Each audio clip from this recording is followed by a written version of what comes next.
ሻሎም ሻሎም ተማሪዎች እንግዲህ ዛሬ ወደ መጨረሻውና ወደ ማጠቃለያው የትምህርት ክፍለ ጊዜ ደርሰናል ማለት ነው። በዚህ ትምህርት ክፍለ ጊዜ የማጠቃለያ ሐሳቦችን እናያለን። በእኛ ዘመን ከኛ ምን ይጠበቃል ምለውንም ነገር እንዳስሳለን። ከዛ በፊት ግን በትምህርት 9 መጠቃለል የሚገባ ከሰዓት እጥረት አንፃር ያለፍነው በተለይ ጥሩ ስነ ምግባር እንዲኖረን መልካም ነገሮችን እንድናደርግ የሚያነሳሳን ነገር ምንድነው ብለን ሁለት ነገሮችን አይተን ነበር። እርሱም ለእግዚአብሔር ያለን ፍቅርና ለሰዎች ያለን ፍቅር መሆኑን ተመልክተናል። እንግዲህ ከዚህ ጋር ተያይዞ እግዚአብሔርን መውደድ ሰውን እንድንወድ ያደርጋል። ሰውን መውደድ ደግሞ ለሰው ጥሩ ህይወት እንድንኖር ወይም በመልካም አገልግሎት እንድንመላለስ ያደርጋል። አንድ አባባል አለ፣ ወርቃማ ህግ የሚባለው ሰዎች ሊያደርጉልኝ የምትፈልገውን መልካም ነገር አንተም ለነሱ አድርግላቸው እግዚአብሔር ቃል ነው። ስለዚህ ይሄንን ሁሉ ጊዜም እንደ ህይወት መመሪያ ማሰብና ማድረግ በጣም ጥሩ ነገር ክርስቲያን በሄደበት ቦታ ሁሉ አንዳንዴ ሳስብ ይገርመኛል። እግዚአብሔር ሰዎች በሄዱበት ሁሉ መፍትሄ ናቸው። ለሰላም፣ ለእርቅ፣ ለእውነት፣ ለህይወት፣ ለአንድነት ምክንያት ይሆናል። እነዚህ ነገሮችን ሁሉ ጊዜም ማሰብ በጣም ተገቢ ስለሆነ በዚህ ህይወት መመላለስ እጅግ በጣም አስፈላጊ ነው። እንግዲህ እግዚአብሔር ይህንን ህይወት ከኛ ይጠብቃል ማለት ነው። ስለዚህ በፍቅር መመላለስ እውነተኛ የሆነውን ነገር ማድረግና በተገቢ አይነት በመልካም ስነ ምግባር ለመመላለስ ራስን ማዘጋጀት እጅግ በጣም አስፈላጊ ነገር ነው ማለት ነው።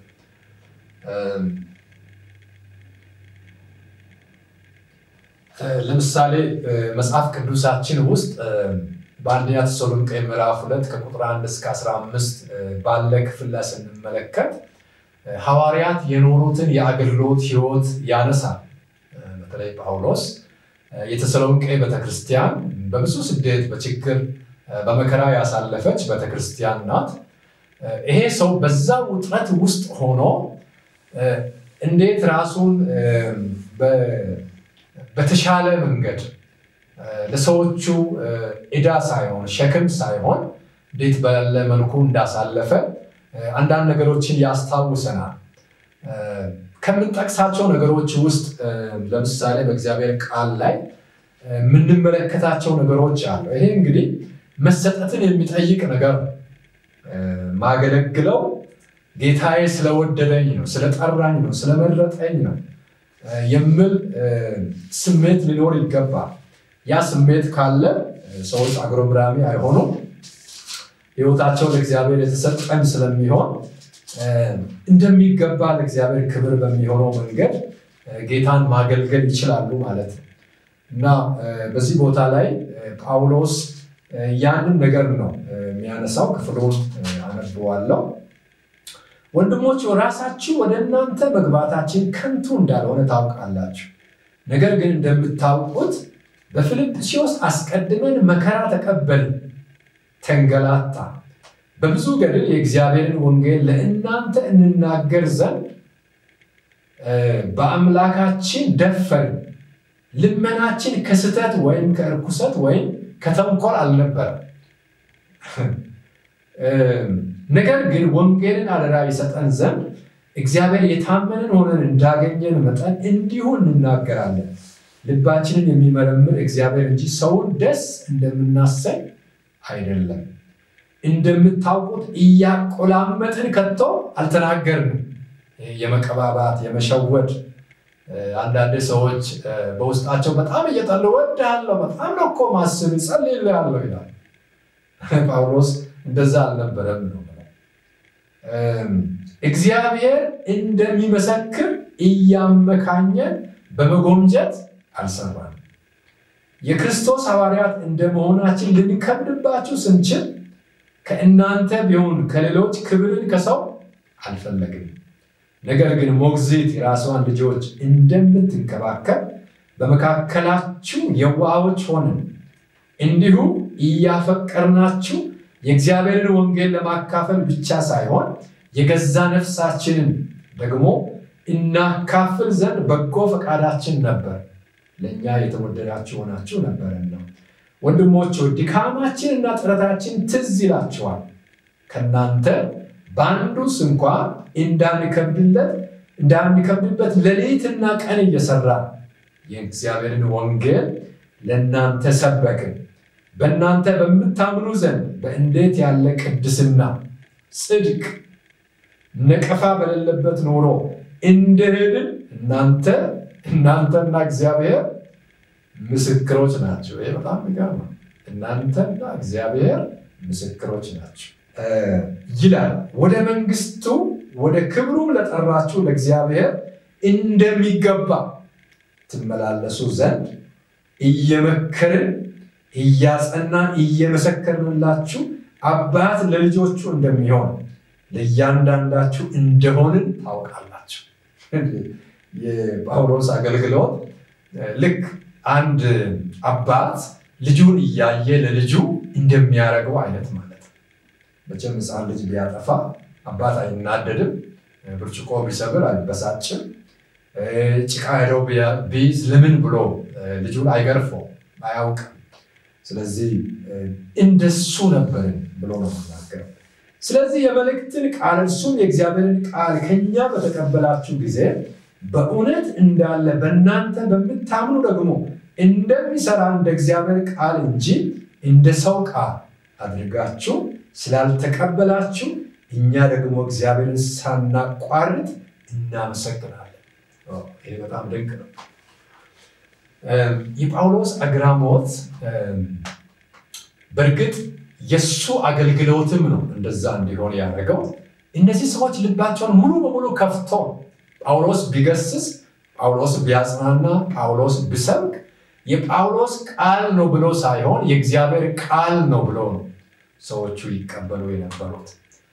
እንግዲህ እዚህ ጋር ስንመለከት የሆነ ሚዛን አለ ማለት ነው። ሰዎቹ መልእክቱን ለመቀበል የጳውሎስን ሕይወት፣ የጳውሎስን ስነምግባር፣ የጳውሎስን ምንልስ፣ የጳውሎስን ትህትና፣ የጳውሎስን ፍቅር ያያሉ ማለት ነው። ይሄ እጅግ በጣም ወሳኝ ነገር ነው። ስለዚህ በእግዚአብሔር ፊት ስንመላለስ በተለይ በዚህ ዘመን ያለን አገልጋዮች በዚህ ጉዳይ በጣም ልናስብ ይገባል። እኔን ሳይሆን ስብከቴን ነው፣ እኔን ሳይሆን ትምህርቴን ነው ብሎ ማሰብ ሞኝነት ነው። ሰዎች እኛን ካልተቀበሉ ትምህርታችንን ስብከታችንን አይቀበሉም። ስለዚህ ይሄ እጅግ በጣም አስፈላጊ የትኛውም አገልጋይ ሊጠነቀቅ የሚገባ ሕይወት ስለሆነ የጳውሎስና የጓደኞቹ ሕይወት በተሰሎንቄ ሰዎች ፊት በጣም የሚያስደንቅ ነው። በጣም የሚያስደንቅ ነው። እንግዲህ ይህንን ለሕይወታችን ትልቅ ምሳሌ አድርገን ልንወስድ ይገባል። ምናልባት ከዚህ በፊት በሌላ ትምህርት ያልኩ ይመስለኛል። ምንድነው የሚባለው? ሰባኪ ሆይ ከስብከቴ ይልቅ ሕይወቴ ይጮሃል ይባላል። ያ ማለት ምን ማለት ነው? እንደዚህ ሰዎች በጣም ድምፃቸውን በጣም ጮሆ መድረኩን ሞልቶ ሊሰብኩ ይችላል።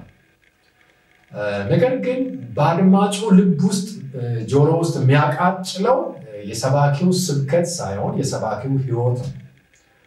ይሄ መቼም ቢሆን መዘንጋት የሌለበት ነገር ነው። ሕይወታችንን ለጌታ ልንሰጥ ይገባል። በዚህ ቦታ ለሐዋርያት ምንድነው የሚሉት? ራሳችንን አሳልፈን ሰጥተን ነበር ብሎ ነው የሚናገረውና ስለዚህ በዚህ መልኩ መመላለስ እጅግ በጣም አስፈላጊ ነው። እንግዲህ የሥነ ምግባር ድርሻ ከማህበራዊ ሕይወት አንፃር፣ ከአገልግሎት አንፃር፣ ለሀገር ካለን ፍቅር አንፃር በብዙ መልኩ ማየት ይቻላል። ክርስቲያን እንደመሆኔ ምንድነው ማድረግ ያለብኝ? ዜጋ እንደመሆኔ ምንድነው ማድረግ ያለብኝ? አገልጋይ እንደመሆኔ ምንድነው ማድረግ ያለብኝ? ለወላጆቼ ልጅ በመሆኔ ምንድነው ማድረግ ያለብኝ? ለጓደኛዬ ጓደኛ እንደመሆኔ ምንድነው ማድረግ ያለብኝ ብለውን ሁልጊዜም ማሰብ ተገቢ ነው።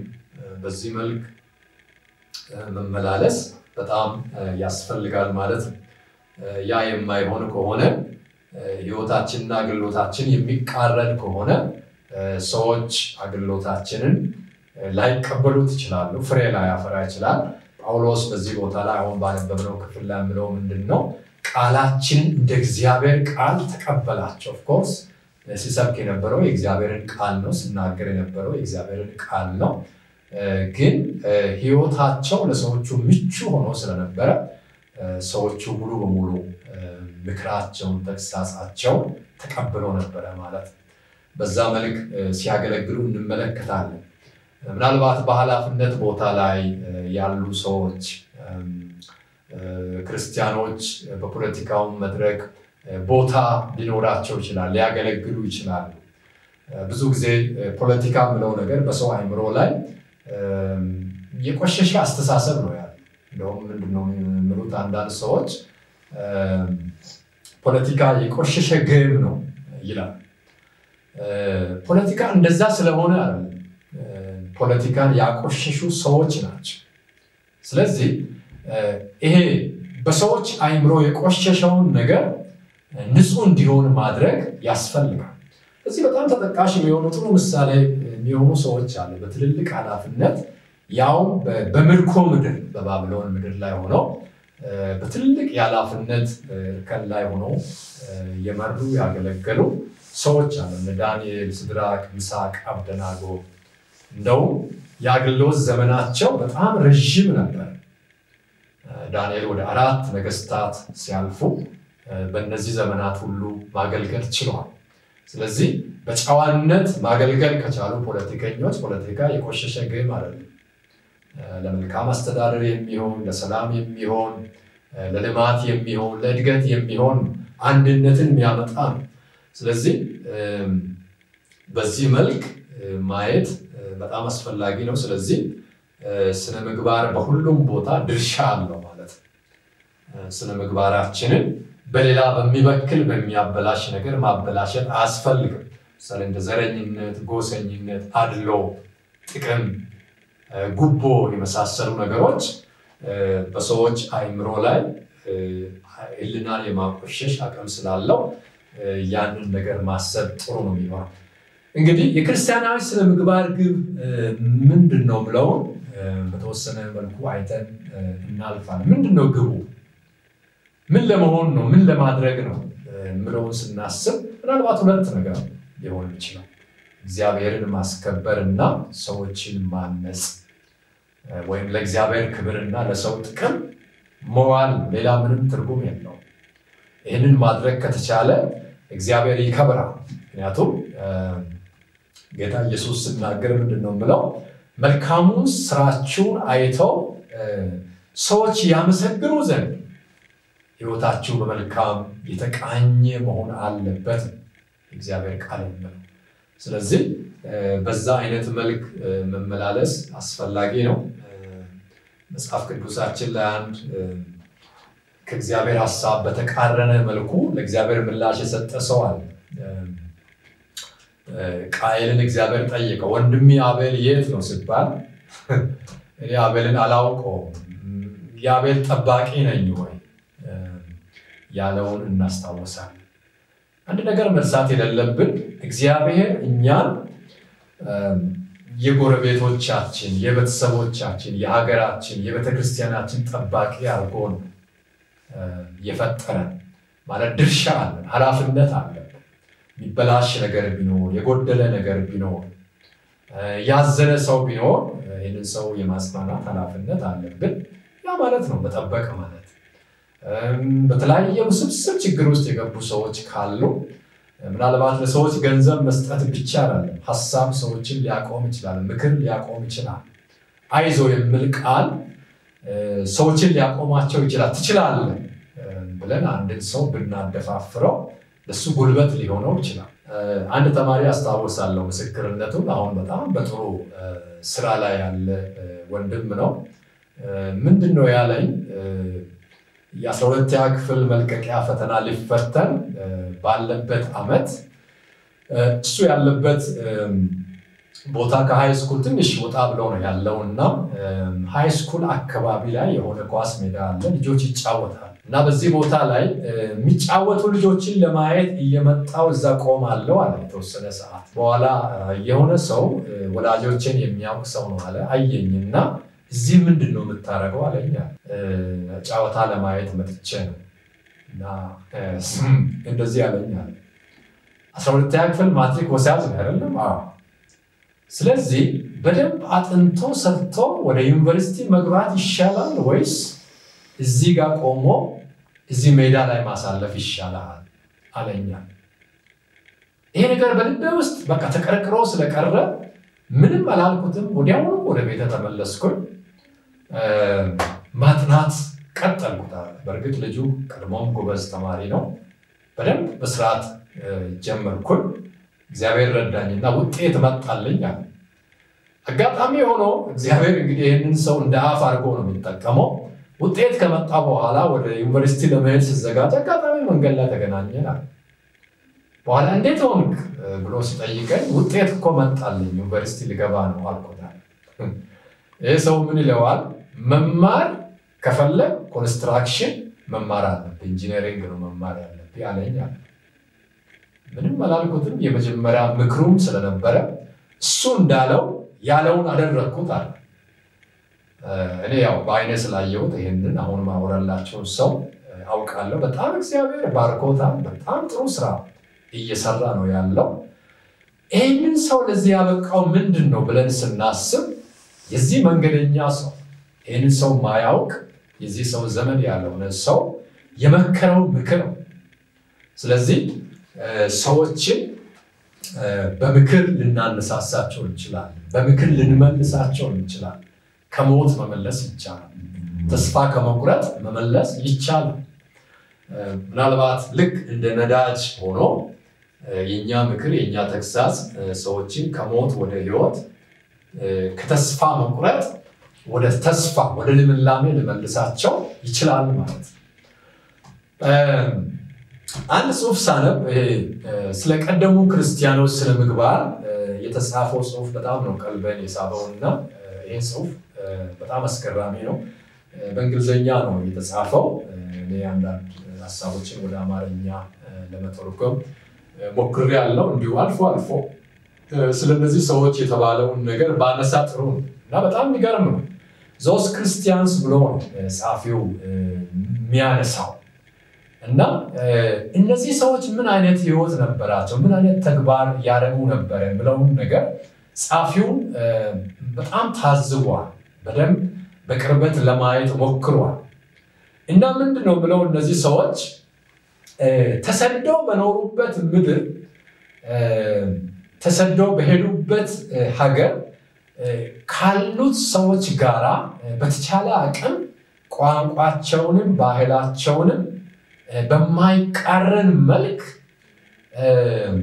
ለመኖር ሞክረዋል ይላል አገነስት አይደሉ አንዳንዱ ነገር ባይመቻቸው በፍቅርና በትህትና ለመኖር ራሳቸውን አስገዝቷል አንዱ ይሄ ነው ሌላው ደግሞ በተገኘው አጋጣሚ በየትኛውም ክፍለ ዓለም የመኖር እድል ገጥሟቸዋል ይላል ይሄ አይመቸኝም ይሄ ለኔ አይሆንም ብሎ እንቢ ያሉት የለም በነገራችን አንድ ሌላ ሰው አንድ ጊዜ አንድ ስብከት ሲሰብክ የተጠቀመው ነገር በጣም ትልቅ ነገር ነው አሜሪካን ሀገር ቆይተው ለረፍት ወጣበት እንዲሰብክ እድል ሰጥተው ነበርና ምንድነው ያለው እግዚአብሔር እንደዘር እኛን በተለያየ ክፍለ ዓለም ዘርቶናል ስለዚህ መብቀል አለብን ማፍራት አለብን እግዚአብሔር የዘራን ዘር ነን ስል ነበርና ስራ አለን ማለት ነው ስለዚህ እነዚህ ሰዎች በሄዱበት ምድር ራሳቸውን አዘጋጅተው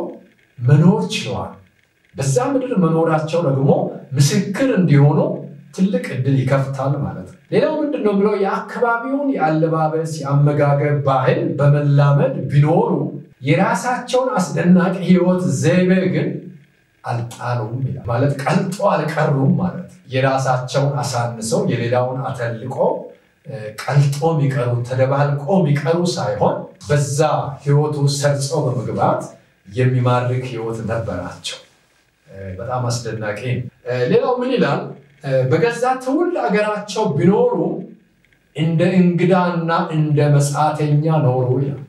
የራሳቸው ህዝብም ያሳድዳቸዋል ማለት ነው። ይሄ በጣም የሚገርም ነው። እንግዲህ ዜግነት እያለ ልክ ዜጋ እንዳልሆኑ አይነት ይቆጠሩ ነበር።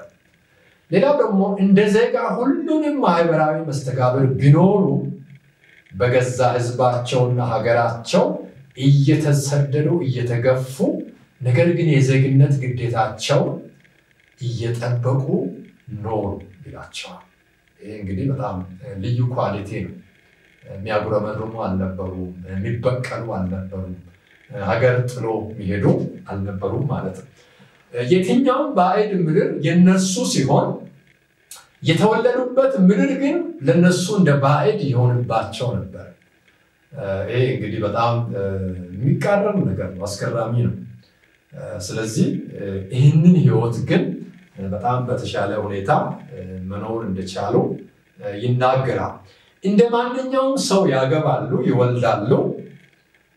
ነገር ግን ይህ አስፈላጊ አይደለም፣ ከፕሮግራም ውጪ ነው ብሎ ውርጃን አያረጉም ይላል።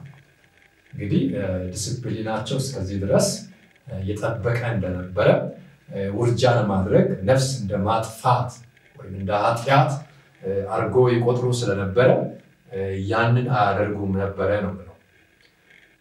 ሌላው ማዕዳቸውን ለሌላ ያካፍላሉ፣ አብሮ ይበላሉ፣ ለሌላቸው ይሰጣሉ፣ ነገር ግን መኝታቸውን አያጋሩም ይላል።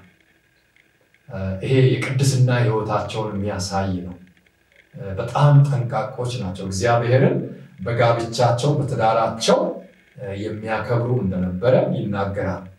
በገሃዱ ዓለም ስጋ ለብሶ ቢመላለሱ እንደ ስጋ ፍቃድ ግን አልኖሩም ብሎ ነው የሚናገረው። አንድ ተልእኮ እንዳላቸው ያስባሉ። በኑሯቸው ውስጥ እግዚአብሔርን በማስከበር ክርስቲያናዊ ስነ ምግባርን መኖር ይገባቸው ስለነበረ ምንም እንኳን ስጋ ለብሶ እንደማንኛውም ሰው ቢመላለሱ ህይወታቸው ጋጠወጥ የሆነ ወይም ስርዓት የሌለው አልነበረም ብሎ ነው የሚናገረው። በዚህ ምድር ቢኖሩም ዜግነታቸው ሰማያዊ ነበረ። በሌላ መልኩ ሁለቱንም ዜግነት አቻችለው ልክ መጽሐፍ ቅዱሳችን እንደሚለው ለእግዚአብሔር የሚገባውን ለእግዚአብሔር በመስጠት ለቄሳር የሚገባውን ለቄሳር በመስጠት ነቀፋ የሌለ ኑሮና ህይወት መኖር ይችሉ ነበረ ማለት ነው። እንግዲህ ይህን በምንመለከትበት ጊዜ እነዚህ ሰዎች መድኃኒት የመሆን አቅም አላቸው፣ መፍትሄ የመሆን አቅም አላቸው፣ ሌሎችን የመሳብ ጨውና ብርሃን የመሆን ህይወት አላቸው ማለት ነው። ሌላው በዘመናቸው ለህግና ለስርዓት በመገዛት ብቻ ሳይሆን ከሚጠበቅባቸው በላይ ራሳቸው የሚያስገዙ ነበሩ ይላል። ከማንኛውም ሰው ጋር መኖር ቢችሉ በሁሉም ይሰደዱ ነበር። እነሱ ከማንም ሰው ጋር መኖር ይችላል። ሰውን የሚተራኮሱ አይደሉም፣ የሚያስጨንቁ አይደሉም። በፍቅር አብሮ መኖር ይችላሉ። ነገር ግን ሌሎች ለነሱ እንደዛ አልነበሩም። ያንን ያነሳል። ሌላው ድሆች ቢሆኑ ብዙዎችን ባለጠጋ ያደርጋሉ። እንግዲህ መጽሐፍ ቅዱሳችንም ላይ ጌታ ኢየሱስ እሱ ድሃ ሆኖ ምንም ሳይኖረው ብዙዎች ባለጸጋ እንዲሆኑ በህይወት እንዲበለጽጉ በሰላም እንዲበለጽጉ ልምላሜ በህይወታቸው እንዲኖር እንዳደረገ መጽሐፍ ቅዱሳችን ይናገራል። እነዚህም ሰዎች ያንን ህይወት መኖር ችሎ ነበር። በእያንዳንዱ ነገር እየተናቁ ክብርን ይጎናጸፉ ነበረ ይላል። እንግዲህ በእምነታቸው ምክንያት ሰዎች ያናንቋቸው ነበረ፣ ያጥላሏቸው ነበረ። ነገር ግን የነሱ ህይወት ኳሊቲ የነሱ ስነ ምግባር ክብርን እንዲጎናጸፉ ያደርግ ነበር። አሸናፊዎች ያደርጋቸው ነበር ማለት። ስማቸው በተለያየ መንገድ ቢጠለሽም እነሱ ግን ሁሉ ጊዜ ንጹሃን ናቸው። ጌታ ኢየሱስ ያለውን ቃል ስናስብ አንድ ነገር ይላል። በስሜ በተለያየ መንገድ በውሸት ስማችሁን ቢያጠፉ ነው። ይህንን ነገር በቤተሰቦች አይቻልም። በጣም የሚገርም ነው። ሰይጣን እንዴት ማቀናጀት እንደሚችል ምግባሮች በማድረግ ልንመላለስ ይገባል። እንግዲህ እግዚአብሔርን በተመለከተ የሚጠበቅብን ስነ ምግባር ለእግዚአብሔር ቃል ለእግዚአብሔር ስም ለእግዚአብሔር ጥሪ ወይም ለእግዚአብሔር ቤት አገልግሎት እንዴት ነው መኖር የሚገባን በሚለው ሐሳብ ስር እግዚአብሔርን ለመንፈሳዊና ለማህበራዊ ኢኮኖሚ ጥያቄያችን እንታመን አንዱ ከክርስቲያን ከሚጠበቁ ስነ ምግባሮች ውስጥ አንዱ በእግዚአብሔር መታመን በእግዚአብሔር መደገፍ ይጠበቅብናል ማለት ነው። ይሄ የእግዚአብሔር ቃል የሚያዘንና የሚናገረን ነገር ነው። መኖሪያችን የዘላለም አምላክ ተብሎ በእግዚአብሔር ቃል ተጽፏል። እግዚአብሔር ለስጋዊም ለመንፈሳዊም ፍላጎታችን ከሱ የሆነውን ነገር የሚሰጥ ስለሆነ እግዚአብሔርን በመተማመን እንመላለስ ይገባል። ሌላው ከሁሉም ነገር በላይ እግዚአብሔርን ልንወደው ይገባል። ይህንን የምናደርገው እግዚአብሔር ስለወደደን ነው። ዮሐንስ በጣም ጥሩ ነገር ያነሳል። እኛ የወደድነው አስቀድሞ እግዚአብሔርን ስለወደድን ሳይሆን እግዚአብሔር ስለወደደን ነው ይላል። እሱ ስለወደደን እንወደዋለን። ስለዚህ እግዚአብሔርን በመውደድ ልንመላለስ ይገባል ማለት ነው። አንደኛ ዮሐንስ 5:2 ፊልጵስዩስ 3:10 ላይ ስናነብ ይሄንን እናገኛለን። ሌላው እግዚአብሔርን ልናመሰግን ይገባል። ከአእምሮ በላይ በሆነ መንገድ እግዚአብሔር ስለወደደ መጽሐፍ ቅዱስ እንደሚለው እግዚአብሔር አንድያ ልጁን እስኪሰጥ ድረስ ዓለሙን እንዲሁ ወዷልና። የሚገርመው ነገር ዓለም ላይ ፍቅር እንዲሁ አይገኝም። ሰዎች አሁን ባለንበት ዘመን ሰዎችን ሲወዱ ምክንያት አላቸው። እንዲወዱ ያደረጋቸው የተለያየ ምክንያት አላቸው። ነገር ግን የእግዚአብሔር ቃል እንደሚናገረው ገና ኃጢአተኞች ሳለን ክርስቶስ ዘመኑ ሲደርስ ስለ ኃጢአተኞች ሞቷልና ይልና በሌላ ቦታ ላይ ደግሞ ሲናገር እግዚአብሔር በዚህ አይነት ፍቅር ወዶናል፣ ከዚህ የሚበልጥ ፍቅር የለም ብሎ ነው የሚናገረው። ስለዚህ እግዚአብሔርን በማመስገን ልንኖር ይገባል። ዓለም የማትሰጠንን መንፈስ እግዚአብሔር ሰጥቶናል። መንፈስ ቅዱስ ተሰጥቶናል። የእግዚአብሔር ቃል ተሰጥቶናል። ያ ብቻ አይደለም፣ የእግዚአብሔር ልጆች ተብለናል። እንደውም የእግዚአብሔር ቃል ሲናገር የእግዚአብሔር ልጆች ተብለን ልንጠራ እግዚአብሔር እንዴት ባለ ፍቅር እንደወደደን አስቡ ነው። ያ ብቻ አይደለም፣ ጳውሎስ ሲናገር አባት ብለን የምንጣራበትን የልጅነት መንፈስ ሰጠን ይላል። ክብር ለእግዚአብሔር ይሁን። እንግዲህ ይህን ስናስብ እግዚአብሔርን ልናመሰግን ይገባል። ምናልባት አንዳንዶቻችን ወላጅ የሌለን ልንሆን እንችላለን። አንዳንዶቻችን ጥሩ ዘመድ የሌለን ልንሆን እንችላለን። አንዳንዶቻችን ጥሩ ገቢ ጥሩ ስራ የሌለን ልንሆን እንችላለን። ነገር ግን እግዚአብሔር ያለን ሰዎች ነን፣ መንፈሱ ያለን ሰዎች ነን። ስለዚህ እግዚአብሔርን ልናመሰግን ይገባል። በትጋትና በታማኝነት ልናገለግለው ይገባል። እንግዲህ ይሄ ከእግዚአብሔር አንፃር በሚኖረን ግንኙነት ከክርስቲያኖች የሚጠበቀው ስነ ምግባር ነው። በእግዚአብሔር ፊት በምስጋና መንፈስ አእምሮአችንን በማደስ ልንመላለስ ይገባል። ወንጌልን በመመስከር ልንመላለስ ይገባል። የእግዚአብሔርን ቃል በየዕለቱ ልንመገብ ይገባል። ሕይወታችን የሚገነባው የሚያድገው የእግዚአብሔርን ቃል በየዕለቱ ስንመገብ ነው። የእግዚአብሔር ቃል አዲስ ነው፣ ሕያው ነው። በጣም የሚገርም ነው። ይህን የእግዚአብሔርን ቃል እኔ ወደ ጌታ ከመጣሁ ኦልሞስት ወደ 35 ዓመት ያህል ጊዜ ይሆናል። በጣም ሳስበው ይገርመኛል። የእግዚአብሔር መንፈስ ሁሉ ጊዜም ቃሉን ያበራል። ስለዚህ የእግዚአብሔርን ቃል በተራበ ልብና መንፈስ ስናነብ እግዚአብሔር የመንፈሱን ማለት የቃሉን ፍቺ ስለሚያበራልን የእግዚአብሔር ቃል ለሕይወታችን ጣፋጭ አንደኛ ጴጥሮስ 2:2 ላይ ስናነብ የእግዚአብሔር ቃል ያንን ነው የምናገረው። ሕይወታችንን የሚያሳድገው የእግዚአብሔርን ቃል እንድናጠና እንድናነብ እግዚአብሔር ይፈልጋል ማለት ነው። እንግዲህ ከእግዚአብሔር ጋር በተያያዘ ማድረግ የሌለብን ነገር ምንድነው የሚለውን ደግሞ በምናነሳበት ጊዜ ሐሰተኛ አስተማሪዎችን መከተል የለብንም። ከእግዚአብሔር ቃል እውነት ውጪ በሆነ መንገድ ልንሄድ አይገባም። ከሰዎች ጋር በተያያዘ መንገድ ማድረግ የሚገባን ሰዎችን ሁሉ መውደድ ይገባናል። ለሰዎች ልንራራ፣ ቸርነትን ልናደርግላቸው ይገባል። ይሄ እንግዲህ ከሰው አንፃር ማድረግ የሚገባን ነገር ነው ማለት ነው። ሌላው በደልን ይቅር ልንል ይገባል። ለሕይወታችን ትልቅ ፈውስ ሊሆን የሚችለው ሁሉ ጊዜ በደልን ይዞ መኖር ወይም በደልን እያሰቡ መኖር እየታመምኩ ልኑር እንደማለት ነው። ስለዚህ መፈወስ ካስፈለገ ይቅርታን ማድረግ ምህረትን ማድረግ እጅግ በጣም አስፈላጊ ነገር ነው። ስለዚህ ያንን በማድረግ በዚህ አይነት ሕይወት መመላለስ እጅግ አስፈላጊ ነው። ከሰዎች ሁሉ ጋር በሰላም መኖርን ምርጫ ማድረግ ያስፈልጋል። ይሄ ከክርስቲያኖች ከሚጠበቁ ስነ ምግባሮች ውስጥ ዋነኛው ነው። ለጠብ፣ ለክፋት፣ ለግጭት ራሳችንን ማዘጋጀት አያስፈልግም ማለት ነው።